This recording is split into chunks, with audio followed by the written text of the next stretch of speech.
Stroke মানেই মৃত্যু নয়, প্রয়োজন তাৎক্ষণিক চিকিৎসা। প্রিয় বন্ধুগণ, সময় মতো চিকিৎসা না করলে বড় ধরনের ক্ষতি হওয়ার আশঙ্কা থাকে, তাই সময় মতো চিকিৎসা করলে স্ট্রোক হলেও বাঁচবে জীবন। না করলে সময়ে ক্ষেপণ, স্ট্রোক হলেও বাঁচবে জীবন স্লোগানকে সামনে রেখে নানা আয়োজনে দিবসটি পালন করা হচ্ছে। স্ট্রোক সম্পর্কে জনসচেতনতা বাড়ানোর লক্ষ্যে প্রতি বছর 29শে অক্টোবর বিশ্ব স্ট্রোক দিবস পালন করা হয়। 2006 সাল থেকে ওয়ার্ল্ড স্ট্রোক অর্গানাইজেশন (WHO) দিবসটি পালন শুরু করে। সচেতনতার ঘাটতি, ডায়াবেটিস, উচ্চ রক্তচাপ, ধূমপান ও তামাকজাত পণ্য সেবনের প্রবণতা, অস্বাস্থ্যকর জীবনযাপন সহ নানা কারণে বাংলাদেশ স্ট্রোকে মৃত্যু বাড়ছে। বাংলাদেশ পরিসংখ্যান ব্যুরো (BBS) তথ্যমতে দেশে এক বছরে স্ট্রোকের মৃত্যুর সংখ্যা প্রায় দ্বিগুণ হয়েছে। স্ট্রোকে দেশে 2019 সালে মারা গেছেন 45,502 জন। 2020 সালে এর সংখ্যা বেড়ে 85,360 জনে দাঁড়ায়। ন্যাশনাল ইনস্টিটিউট অব নিউরোসায়েন্স ও হাসপাতালের নিউরোলজি বিশেষজ্ঞরা এক বছর ধরে ঝুঁকি বেশি দেশের 8 জেলায় গবেষণা চালিয়েছে। ন্যাশনাল ইনস্টিটিউট অব নিউরোসায়েন্স ও হাসপাতালের পরিচালক নিউরোলজি বিশেষজ্ঞরা অধ্যাপক ডা. কাজী দীন মোহাম্মদ, যুগ্ম পরিচালক অধ্যাপক ডা. মো. বদরুল আলম এ গবেষণা পরিচালনা করেন। এই গবেষণায় দেখা গেছে, নারীর চেয়ে পুরুষের স্ট্রোকের ঝুঁকি বেশি, তবে সর্বাধিক ঝুঁকিতে আছে মাদকাসক্তরা। স্ট্রোকের জন্য 50% দায়ী উচ্চ রক্তচাপ, 36% অনিয়মিত জীবনযাপন, 23% জাঙ্ক ফুডের আসক্তি এবং 17% মানসিক চাপের কারণে স্ট্রোক হয়। দেশের ময়মনসিংহ জেলায় স্ট্রোকের হার সবচেয়ে বেশি, আর স্ট্রোকের ঝুঁকি সবচেয়ে কম রাজশাহীতে। দেশে 1011 জন স্ট্রোকে আক্রান্ত হয়, অথচ উন্নত বিশ্বে স্ট্রোকে আক্রান্ত 1002 থেকে 3 জন। বিশ্ব স্বাস্থ্য সংস্থার WHO মতে বিশ্বের দ্বিতীয় সর্বোচ্চ মৃত্যুর কারণ স্ট্রোক। তাদের তথ্য অনুযায়ী প্রতি বছর প্রায় 15 মিলিয়ন মানুষ স্ট্রোকের শিকার হন। এর মধ্যে 5 মিলিয়ন মারা যান এবং আরও 5 মিলিয়ন স্থায়ীভাবে অক্ষম বা প্যারালাইসিসের সম্মুখীন হন। স্ট্রোকে আক্রান্তের হার দিন দিন বেড়েই চলছে। সাম্প্রতিক এক গবেষণায় জানা গেছে, হৃদযন্ত্র ও স্ট্রোকের ঝুঁকি ব্যাপকভাবে বেড়েছে করোনাকালে। যুক্তরাষ্ট্রের মিসৌরি অঙ্গরাজ্যের স্বাস্থ্যসেবা সংস্থা সেন্ট লুইস হেলথ কেয়ার সিস্টেমের এক গবেষণায় বিজ্ঞানীরা জানতে পেরেছেন, করোনা থেকে সুস্থ হয়ে ওঠার প্রথম 12 মাস পর্যন্ত হার্ট অ্যাটাক, স্ট্রোক এবং হৃদযন্ত্রের ছোট বড় নানা সমস্যায় আক্রান্ত হওয়ার উচ্চ ঝুঁকিতে থাকেন লোকজন। করোনায় আক্রান্ত হওয়ার পর হাসপাতালের ভর্তি হওয়া ছাড়াই সুস্থ হয়ে উঠেছেন এমন রোগীদের 39% এই ঝুঁকিতে আছেন। অন্যদিকে করোনায় আক্রান্ত হওয়ার পর হাসপাতালের ভর্তি হয়ে সুস্থ হয়েছেন এমন রোগীদের হার্ট অ্যাটাক ও স্ট্রোকের ঝুঁকি সাধারণ মানুষের তুলনায় 5.8 গুণ পর্যন্ত বেশি থাকে। গত বছর মহামারী শুরুর পরে থেকে পর্যন্ত শুধু যুক্তরাষ্ট্রে করোনা থেকে সুস্থ হয়ে ওঠার পর হৃদযন্ত্রের বিভিন্ন সমস্যায় ভুগেছেন 1,51,195 জন মানুষ। স্ট্রোক একটি প্রাগৈতিহাসিক রোগ। খ্রিস্টপূর্ব 2য় সহস্রাব্দ থেকে প্রাচীন মেসোপটেমীয় ও পারস্য সভ্যতায় স্ট্রোকের বর্ণনা পাওয়া যায়। বিশেষজ্ঞরা জানান, স্ট্রোক 2 ধরনের: 1. রক্তনালী বন্ধ হয়ে যাওয়া এবং 2. রক্তনালী ফেটে মস্তিষ্কে রক্তক্ষরণ।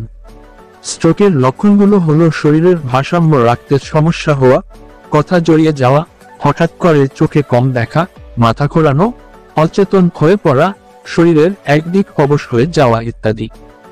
স্ট্রোক কি? স্ট্রোক মস্তিষ্কের রোগ। স্ট্রোককে চিকিৎসা বিজ্ঞানের ভাষায় বলা হয় সেরেব্রোভাস্কুলার অ্যাক্সিডেন্ট বা মস্তিষ্কের রক্তনালীর দুর্ঘটনা। মগজে রক্ত সরবরাহ কোনো কারণে বিঘ্নিত হলে রক্তের অভাবে মগজের টিস্যু ক্ষতিগ্রস্ত হয়, এটাই স্ট্রোক। স্ট্রোকের প্রকারভেদ। স্ট্রোক 2 ধরনের: 1. Ischaemic stroke, 2. Haemorrhagic stroke. 1.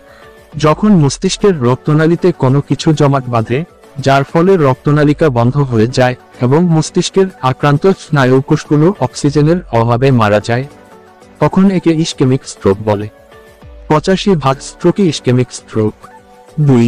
যখন মস্তিষ্কের ছোট ছোট রক্তনালিকা ছিঁড়ে রক্তক্ষরণ হয়, তখন মস্তিষ্কের চাপ বাড়ে এবং অক্সিজেনের অভাবে মস্তিষ্কের স্নায়ুগুলো মারা যায়, যাকে বলা হয় হেমোরেজিক স্ট্রোক। স্ট্রোক কেন হয়? স্ট্রোকের বেশ কিছু কারণ রয়েছে।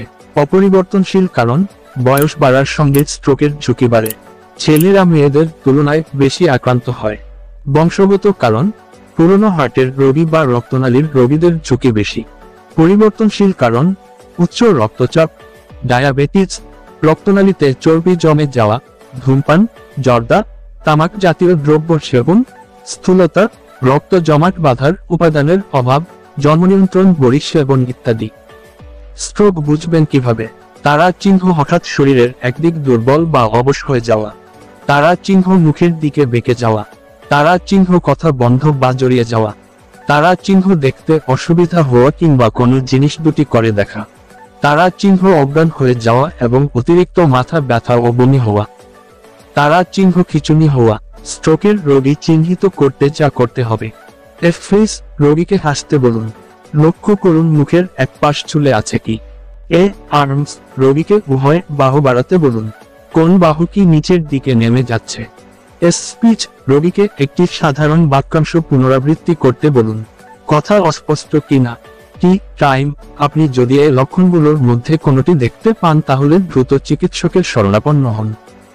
স্ট্রোক হয়েছে কি না জানতে যেসব পরীক্ষা: তারা চিহ্ন মস্তিষ্কের সিটি স্ক্যান, স্ট্রোকের ধরন নির্ণয়ের জন্য; তারা চিহ্ন মস্তিষ্কের এমআরআই, ইসকেমিক স্ট্রোক জনিত কারণ নির্ণয়ের জন্য; স্ট্রোকের চিকিৎসা এবং golden hour, time is brain. হ্যাঁ, ঠিকই পড়েছেন, টাকার চেয়েও বেশি গুরুত্বপূর্ণ মস্তিষ্ক ঠিক রাখা। স্ট্রোকের পর যত দ্রুত সম্ভব হাসপাতালে ভর্তি হয়ে সঠিক চিকিৎসা গ্রহণের মাধ্যমে বেঁচে যেতে পারে আপনার মূল্যবান জীবন। স্ট্রোক হওয়ার পর 4.5 ঘন্টা হলো গোল্ডেন আওয়ার। এই সময়ের মধ্যে মস্তিষ্কের রক্তবাহী ধমনীর রক্ত প্রবাহ স্বাভাবিক করে দিতে পারলে স্ট্রোক পরবর্তী ক্ষতিগুলো প্রতিরোধ করা সম্ভব। চিকিৎসার প্রথম লক্ষ্য হলো হৃদস্পন্দন এবং রক্তচাপ স্বাভাবিক অবস্থায় ফিরিয়ে আনা। ইসকেমিক স্ট্রোক ব্যবস্থাপনার জন্য থ্রোম্বোলাইসিস একটি পছন্দসই থেরাপি, তবে এটি স্ট্রোক পরবর্তী প্রথম 4.5 ঘন্টা পর্যন্ত কার্যকর। 6 থেকে 8 ঘন্টার মধ্যে অস্ত্রোপচারের মাধ্যমে ক্লটগুলো সরানো সম্ভব। হেমোরেজিক স্ট্রোক, ঔষধের মাধ্যমে পরবর্তী রক্তক্ষরণ প্রতিরোধ, অস্ত্রোপচারের মাধ্যমে মস্তিষ্কের জমে থাকা রক্ত বের করা এবং মস্তিষ্কের চাপ কমানো হেমোরেজিক স্ট্রোকের প্রচলিত চিকিৎসা। স্ট্রোকের আধুনিক চিকিৎসার অংশ হিসেবে ইব্রাহিম কার্ডিয়াক হাসপাতাল ও রিসার্চ ইনস্টিটিউটের নিউরোসার্জারি বিভাগে চালু হয়েছে স্ট্রোক ইউনিট, যেখানে দ্রুত স্ট্রোক রোগ শনাক্ত করে চিকিৎসা দেওয়া হয়ে থাকে। মিনিমালি ইনভেসিভ সার্জারি সহ স্ট্রোকে আক্রান্ত ব্যক্তির জীবন রক্ষার্থে সব ধরনের অস্ত্রোপচারের ব্যবস্থা রয়েছে এখানে।